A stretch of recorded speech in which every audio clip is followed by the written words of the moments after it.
Hello and welcome to the More to Life podcast. I am your host, Elle Mace, and today we have the fabulous Laura Phelan. Hi, Laura. Hi, excited to be here. I'm so excited to have you. This is going to be such a good conversation because I know it's just a subject that we have so much passion over. Mm. So Laura, you are a therapeutic coach. Give us just a bit of a bigger, better, deeper explanation of who you are. Yeah, we love a bigger, deeper combo. So yeah, therapeutic coach is my kind of title, if you will. I've been doing this work for 6 or 7 years. So predominantly, I got into this through my own journey, which I don't know if you want me to dive right into that now or just kind of give a little bit more of a synopsis. Um, Yeah, but synopsis. yeah, Okay, amazing. So yeah, essentially when I was a teen, I went through the kind of ringer with my own relationship with my body, with food, ended up with quite a severe eating disorder. And through that recovery process, that really kind of started the catalyst to the work I do now. I kind of realized, well, this is actually something that I've been able to overcome, and that's something that I really want to be able to support other women with. So I used to work in schools when I sort of started building the business. And then I started as a boxing coach, which always seems quite random. But I was always very much into the fitness side, into the mental health side of the fitness. And what started to happen was I would have clients come in and we would work through their stresses. I used to work with schizophrenic men with a charity called Mind that you probably know of. I Yeah. used to do a lot of work with Beat. I was working in schools. So very similar to what I now do, but I needed to kind of create my own pathway for that, I guess. So I then retrained at the National Centre for Eating Disorders, which I think we both trained there. Yeah, Well, yeah, yeah. you've done their training as well. So that was my first main body of work. And then I went on to training as a fusion therapeutic life coach, CBT, body image, kind of the whole cohort of qualifications at that point. And then the role of therapeutic coach is really this essence of combining therapy and coaching. So with therapy, you've got the framework of the trauma-informed work, the belief mindset, being able to take your clients through that deep journey emotionally and psychologically.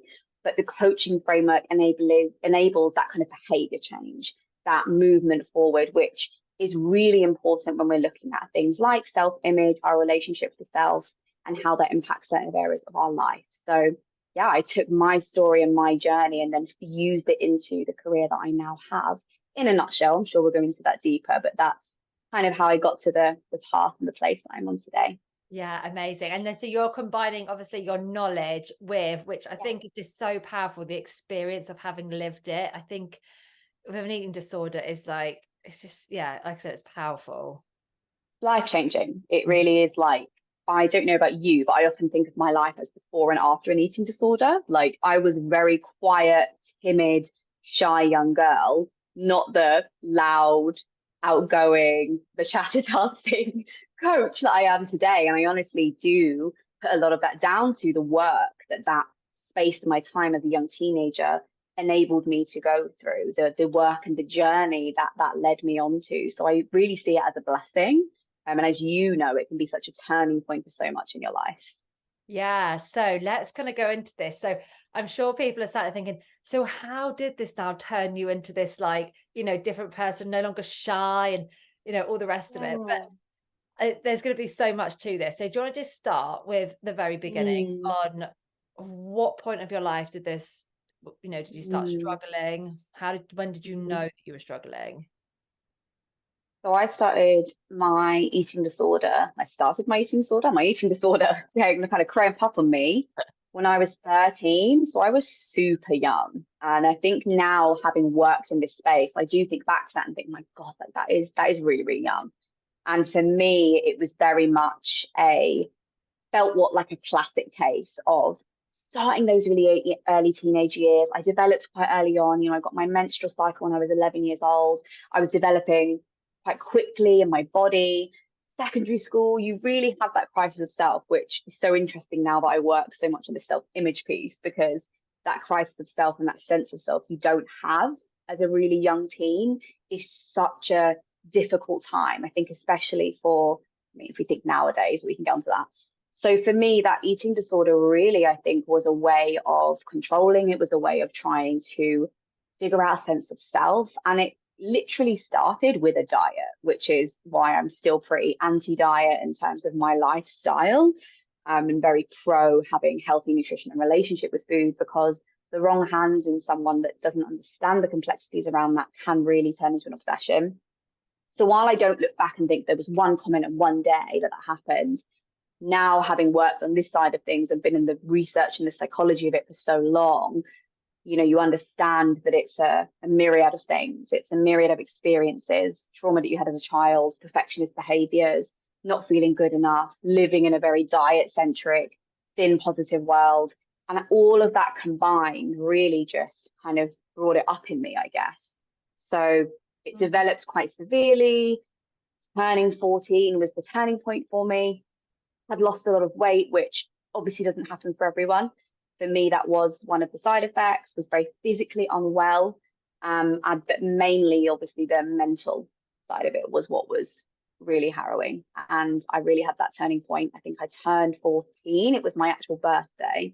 And I remember thinking, this is going to kill me. This is going to take my life if I don't do anything. If I stay in this inaction, if I keep ignoring the therapists, dietitians, and the kind of help that was forced on me at that age, because I didn't have a choice. This is gonna end my life. So that was quite luckily or amazingly, depending on what way you look at it, harrowingly, the turning point where I sat with myself, and I guess I had my first dark night of the soul at a super young age, because no one else could make that decision for me. You know, I sat in my room and I went within and I decided to fight. I decided I wanted to recover, which was the only way that the therapy, dietitians, family support was going to help me. Because at the end of the day, I could do anything I wanted behind closed doors if I really chose to. So I really had to have that moment of clarity, which I did.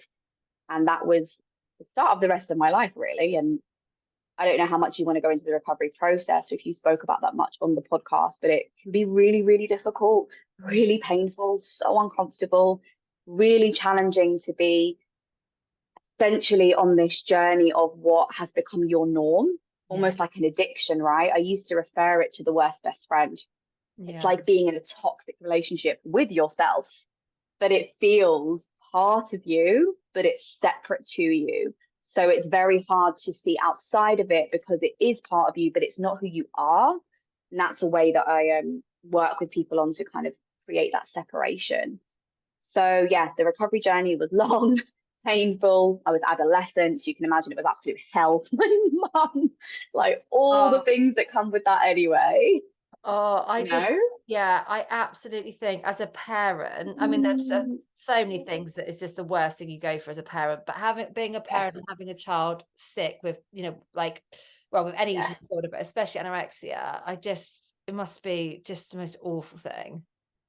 Hardest thing ever. And I have so much empathy for that now, you know, more so obviously then when I didn't have the capacity. So yeah, long story short with that, continued that recovery process, you know, was in therapy from the ages of 11 up until 17, which now I think is such a blessing. You know, I was working on things in myself that I now work with women on. They've only started in their 30s, you know, our attachment style, our traumas, our relationship to our bodies, our relationship to our minds and how we function. And so that journey really led me into that. And I think that's what probably brought this career into my life at such a young age. You know, I was 21 when I started volunteering. When I started doing media work, I did my first talk at the Women of the World Festival. I think I just turned 22, which looking back, complete baby. But having gone through that experience, you know, obviously the more to life thing, I saw that vision for myself very early on. One of my main factors of recovering was thinking, I do want a big life. There is more to life than this. And I have a purpose and passion that has to extend beyond me. So that was definitely one of the key motivators for that recovery process. And I think what birthed the business and the mission and the work that I now do. Yeah. And actually you were quite lucky to have that turning point at 14. Yeah. Still so young. And not, I mean, obviously it wouldn't have been, okay, I'm going to switch off, I'm going to come out of this now. But even to have that realization of, I need to recover from this, however I do it, is amazing. Yeah, it's one of those things that if I'm going through a difficult period now, I will often think back to that version of me, because you don't even have the brain capacity at that age. Mind the fact that my brain was starving. It was something else. It was probably that very spiritual part of me that I wouldn't have known at that time. That was just like a boom, like, this is what you've got to do. This is what you're going to do. And you're going to go forth with it. Very powerful on reflection as a 31-year-old woman to think back to that moment now. Yeah. So at school then, at that 13, 14, obviously your parents saw what was going on, had to step in, people at school. What was kind of like your support system? Did you have a good support system? I did, but God, like, what is that? Like 16 years ago. Yeah. So different to now. It wasn't really ever brought to my attention in a way that no one sat me down at school and said, you have an eating disorder. They did in the doctors and at home, but it wasn't what it is now. Like, now I think if I went into a school, or I was working in a school again and saw me at 14, I would have been sectioned very quickly. It was, I guess, brushed under the carpet in terms of the research and the knowledge that we had around what to do. So the support that I had, though, did come through quite quickly. My friends obviously didn't really understand what was going on. My teachers tried. But when my mum took me to the doctor, there was probably about a 3-month gap between them saying I was fine to me completely deteriorating. But I did get into CAMS, which is the young person service, quite quickly. And I think that was probably to do with just maybe luck in my area, because I had a single parent. We would have never been able to afford private treatment. We lived in a council estate. So very, very grateful, touch wood, that we had that access to treatment. And yeah, so I had a good support system in a way, but it was so misunderstood that I didn't feel like anyone understood me, especially not my friends, nor my family.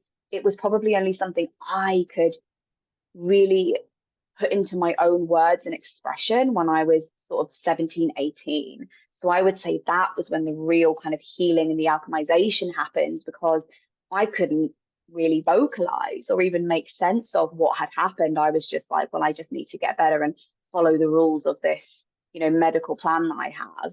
So the support system, I would say, almost came later on, when I was able to voice my needs and what I needed for that process. Yeah, and be able to explain kind of what was really going on for you during that time. A bit more kind of, yeah, I think when you're in it, especially at that age, you don't realize what you're in, do you? You don't realize what's actually going on for you. Yeah, it's kind of scary. Well, really scary, but it is just like kind of like possession, I've often referred to it as. Possession, that voice in your head, it is like something. It is so hard to explain to someone unless they've had it. That control, that possession, that kind of you, and whatever the voice says goes. I remember the voice saying to me, "This is what you'll eat today," and that's that, or whatever it was, and it would be like a non-negotiable. Just it wouldn't even be worth fighting back. Yeah, it was so powerful and overpowering. Do you ever hear that voice now, or not hear that voice to that extent, but does that voice ever come up for you? It's such a good question, because there's a lot of, I guess, rhetoric around, full recovery is never possible. And I've always disagreed with that, mainly because I also think that it's a very damaging message to have and to say. Because I think if you're deep in the trenches of an eating disorder, if someone says to you, you're really unlikely to fully recover from this, that's not helpful. No. And there is so much more now that we have access to. Like, if you think of the kind of spiritual healing space, that I think is so beneficial for things like our mental health. We've got plant medicine, we've got tons more depth of knowledge. I have never heard that voice again. However, I have been through life experiences where that child, that 14, 15-year-old, has visited, and those feelings have come up, and I've had to sit with her. So whilst it isn't the kind of eating disorder voice, and that I guess would have probably years to leave, probably 17, 18, 19 when it fully left. We're talking years. Past that, never again, because it was very distorted. It is like a little dark gremlin in your head. I definitely revisited that part of myself and the wounding that was beneath the voice and the eating disorder that had needed the nurturing. The reason that I got there, the lack of sense of self, the shaky version. And that happened, I think, 18 months ago when I went through a breakup from a 10-year relationship. That was a time actually where I really had to revisit that version of me. I met that partner in my recovery. So Oh, that was hugely, not triggering, triggering isn't the right word. It was quite unveiling. And I had to use a lot of my own foundations and tools to really make sure that part of myself felt seen and nurtured and safe again. So the voice has never returned, but I've definitely had to return to that inner child, really, because it was child, and make sure that part of me was okay. because it's all connected. It's Yeah. like that breakup with a person who, for some people, would be like, well, that's Mm. not relating to the food. It's Hmm. connected. That safety, I that love it. security, that, yeah. God, it's so funny because that's literally what happened to me. Like, pretty Really? much, yeah. Wow. I mean, I obviously don't know the ins and outs, but I have eating disorders, and and then, well, I hadn't quite put them at bay. And then I went for after a 10-year breakup, and it Whoa. sent me sideways with my eating disorder. It is Geez. brought the eating disorder back, actually. Yeah, Um, I can understand how. yeah, exactly kind of what you're saying. It just is there, that again shows you like there's so many different aspects in your life that will contribute Mm, to, you so know, many. to why you've had it or why you've got it. Can you just touch on the reasons why you think, if you're happy to share, the reasons why you think Mm, you suffered from an eating disorder? yeah, definitely. Now, with the knowledge I have, because I definitely looked back and I was like, nothing that traumatic happened, things were fine. Now, with the wealth of knowledge I have and the understanding, I had in some ways quite a difficult upbringing. You know, we lived in what this country might recognize as a form of poverty. You know, I had a single parent who loved me to the ends of the earth, but we had to use a food bank sometimes. I went to a school where I had to fight for my grades because of the way I was raised, thinking that I was never going to be good enough. So that was the message pumped in. I always had to work harder, try harder. Nothing was ever easy to us. So I think there was always a sense of not being quite good enough or quite worthy enough purely because of my circumstances. That was definitely part of it. And I think a lot of it actually, which is where the self-image work that I now do is still so important, is literally the work around the sense of self. Because at that age, even though at the time that I developed the eating disorder, if you look back, I was seemingly quite happy. Like I was in quite a nice friendship group. I'd settled into secondary school. The year before, I'd been through a lot of bullying. The year before that, you know, I was a very shy, kind of quiet girl. And so the build up, I would say, of all of that meant that when I was, you know, 13 years old and, you know, wanted to go on a certain cereal diet and started exercising, for me, it just very quickly flipped because I wasn't aware, like you're not, how shaky my relationship to me was, how much was in there, how much perhaps the way I had been raised or I'd grown up without a lot of safety and a lot of security around me meant that I had to become that for myself. So there was a lot, I guess, that revealed itself in that space of how much that control and that element of relying on myself kind of manifested deeply in that relationship with food and my body image because I did have heightened control over it. I Mm. had a real sense of, I remember thinking, no matter what happens in my life, I've got this to rely on. This was like my crutch, it was my fallback. And I think there's something maybe significant about at 13, 14 years old, feeling like you needed that from outside of your, you know, support system, your school, whatever it is. But there was something within me that I think believed that at that age. Mm. Yeah, definitely.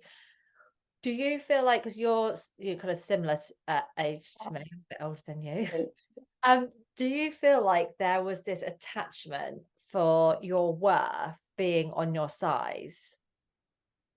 For a really long time, yeah. Mm. But it was also this identity thing. So it was worth, but I would say stronger than that, it became this identity. So, you know, if I think back to like upbringing, like I'm quite small height wise. So I'm like 5'3", just, if you could even call it that. So what I've grown up with, and this is the work that now I would understand from doing this work. I grew up with people saying, you're tiny, you're small, you're petite, you're so small, this doesn't fit you, it's too big on you. Obviously you have the kind of puppy fat stage, but that was my main messaging. And I think there was something about that when I then developed an eating disorder, I latched onto it. There was something, I think, around it that felt safer or more comforting. So yes, worth, but the worth piece came a lot later. I didn't really think or look at my body until I was 17, 18, if that makes sense. Yeah. First kind of came this identity piece, then the worth piece came in, because then I got social media. And then I started, you know, being revealed to the world of photographs. So that was a whole other experience of body image work, which is why I'm so passionate about that work now, because I wasn't taken through that. No one gave me work, therapy, support around how to manage how I looked, my relationship with how I looked, how my relationship with how I felt about how I looked, how to nourish and feed my body. No one did any of that with me. They just looked at kind of getting this thing out of my head. And then whatever I was left with feeling or thinking about my body was up to me. So I think that worth piece almost came from the very quick overexposure flipping into iPhone world. And it was Bebo and like MySpace at the time, if you remember. Like it came later, weirdly. Yeah. Yeah, It's MySpace. like a strange journey.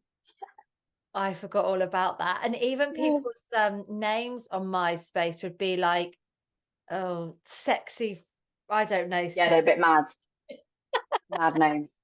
Yeah. Yeah, that is so true about that the name and the identity. Like when you kind of like, you don't think maybe that you are enjoying it, but actually I remember kind of quite enjoying the fact that everyone was calling me small and, you know, a pocket rocket and all these kind of things would be like, Oh, yeah, and you wouldn't, you kind of, it was not necessarily a conscious thing, but subconsciously it's like, I need to continue to have that identity, and what if I don't? yeah. Especially because we live in a world and society that celebrates thinness, smallness, all of that so much. So it wasn't just that it became like an identity piece, I imagine for you as well. It was also that the outside world was like, yeah, well done. That's good. That's exactly what I want you to fit into. So it's really a recipe for disaster, because you're actually fitting into something that a lot of people are aspiring to, which Yeah. is where the real danger starts.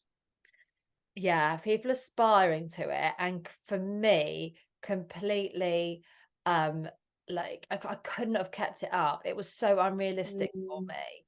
You know, mm. especially looking at a lifespan. Yeah, yeah, maybe in your teens or your 20s, but not 30, 40s, 50s, 60s. Like it's just unattainable. Yeah, completely. So your recovery then, what would you say was your kind of biggest catalyst for change? Like what was your kind of like, these couple of things really enabled my recovery? Say myself, but it's like I need to say, I feel like I need to say deeper about what I mean by that. I guess mindset, which I wouldn't have thought of at the time, self-talk and mindset.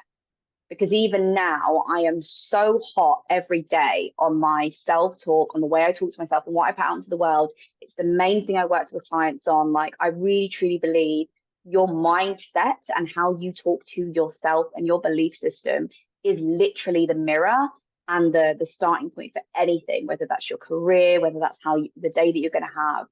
So for me, learning and understanding my thoughts and understanding the feelings and the chatter that I would have internally, and learning how to manage that was so key and so important. You know, I was learning things like boundaries at the age of 15, 16, and how to navigate difficult conversations with friends who were dieting. So learning how to manage, I would say, myself from a place of mindset in terms of what I was taking in and the internet, things like boundaries, and really that developing that really strong sense of self, because I had to in order to survive. I would say that's one of them, that sense of self piece. Second, most important, the bigger picture, the purpose, which has led me into this work. If you're recovering from something as deep as an eating disorder or any mental health illness, I do truly believe that having purpose and that bigger picture is such a huge part. Knowing that the world is bigger than you, knowing that there are things bigger than your own problems or your own world that you've created, and knowing that you get to be part of that creation for whatever that is and whatever you choose to put your energy into, that can be such a beautiful way to get through it, because it's bigger than you. It's bigger than those thoughts. It's bigger than that world around you. And you get to channel all of the energy that you were putting into keeping up what was kind of hard work, actually, if you think about it. It's bloody hard work having an eating disorder. It's not easy, which is a weird thing to say, but it's really not. It is like a full-time toxic relationship. Imagine channeling all of that energy into not only rebuilding yourself, but creating a life and a vision and whatever that looks like for something that you're passionate about. Like, all of that energy that you use just gets to be channeled and redirected. And that was the second, I would say, most pivotal thing for really not just being in quasi recovery, but fully recovering, thriving, setting myself free, making things bigger than me, volunteering, traveling, creating the business. That was when things really, truly felt like they were put to bed with my eating disorder. I had no space for it. Yes. Yeah. The space, it, like you say, it takes up so much space. And actually, for all those people that are like out in it at the moment, as exactly what you've just said, imagine taking all of that energy and putting it into something purposeful, how much you could thrive in something. Like you say, it's a full-time energy that you could use somewhere else in your life. Completely. So those, I think, were the main two things that really helped. Yeah. Again, it comes back down to you, your self-worth, how you feel about kind of yourself. That's amazing. I also think you're giving your story and giving your journey to people is, and people listening will be like, this is all stuff that I can do. Like, your two biggest things for recovery there are two things that are very accessible to anybody. Yeah. You've just got to want it enough. Which is kind of like anything, I guess. Not the greatest teacher for life, but you do have to want it enough. And I think you have to be quite disciplined. You have to be disciplined with things that are kind of the opposite of what you know. But just like building a business, which I'm sure you relate to, I imagine my fire for building a business as a 21-year-old with like zero experience or knowledge and whacking 3K on a credit card to have a business mentor, which was insane to my friends who were living at home with their parents. And I was just like, no biggie, because I knew myself so well by that point. I was like, I know how to alchemize. I know how to create.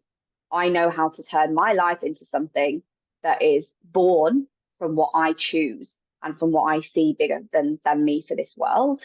And that came, I would say, from that recovery process, because that was something I thought I'd never be able to do or overcome. And that made everything else quite limitless. And that's a really beautiful thing to remember if you're really in that journey.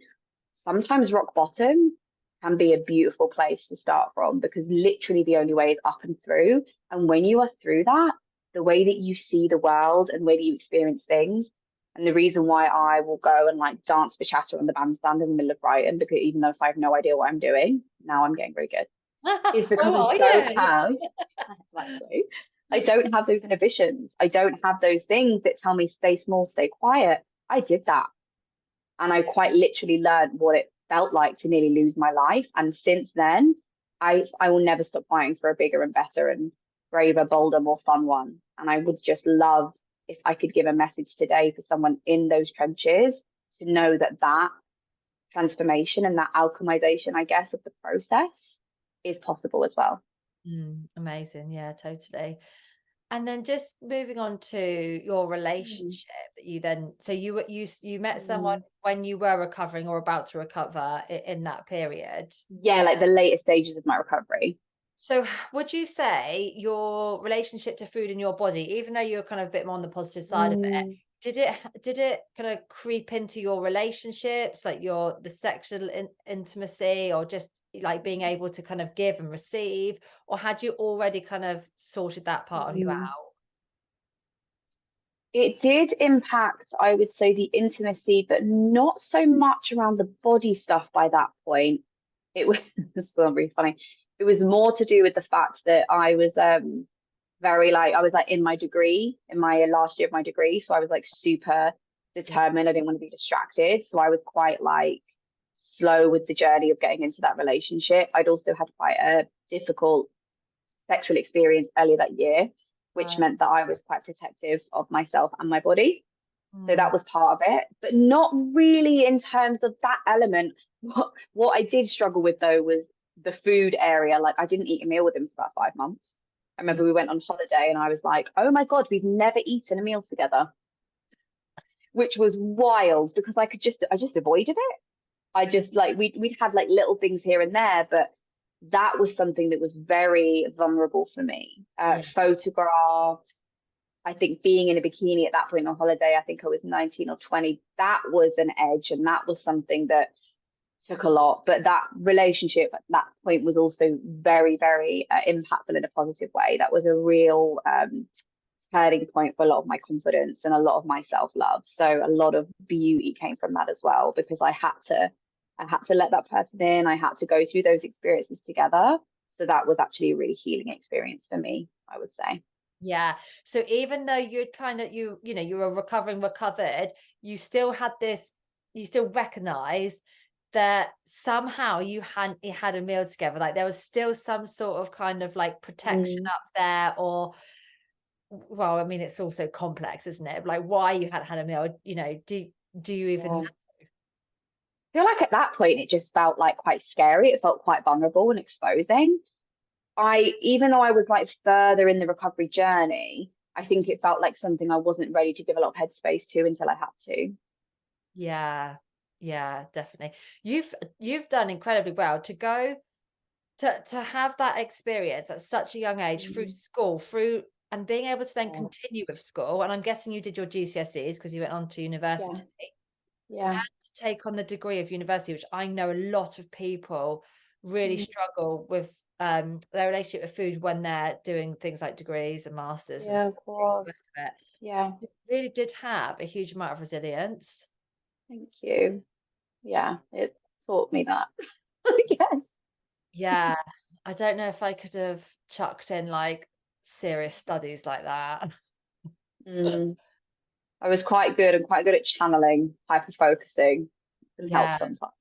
amazing. And so kind of like fast forwarding from that moment then, so you kind of Yeah. recovered around like 20 years old, something like that. So 20 Yeah, like properly. to where you're at now, have you had any other kind Yeah. of like more to life experiences?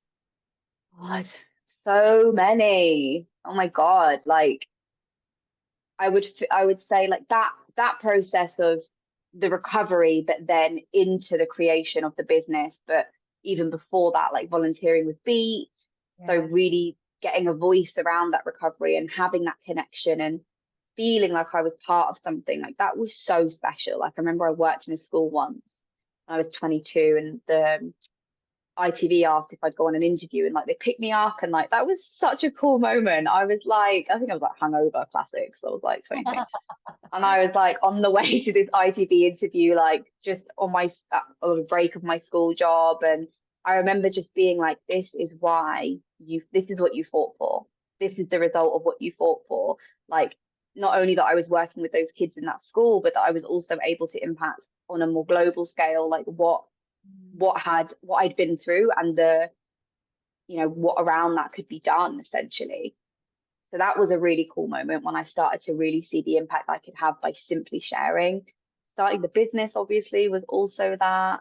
I worked in Harley Street for a while, which was a bit of a mind-blowing moment because again, like all of these things at one point when you think you're not even going to survive, to be doing a business and having people come to you for the healing that you essentially needed and had, but also having your own flavor on it, your own journey with it and your own tools and a mixture of medicine, I guess, that I put together to help people.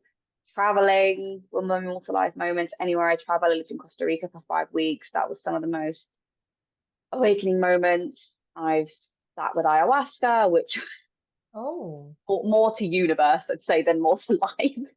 But That was friggin' wild. That was like the catalyst, I would say, for like the next, that was 20, I was 29.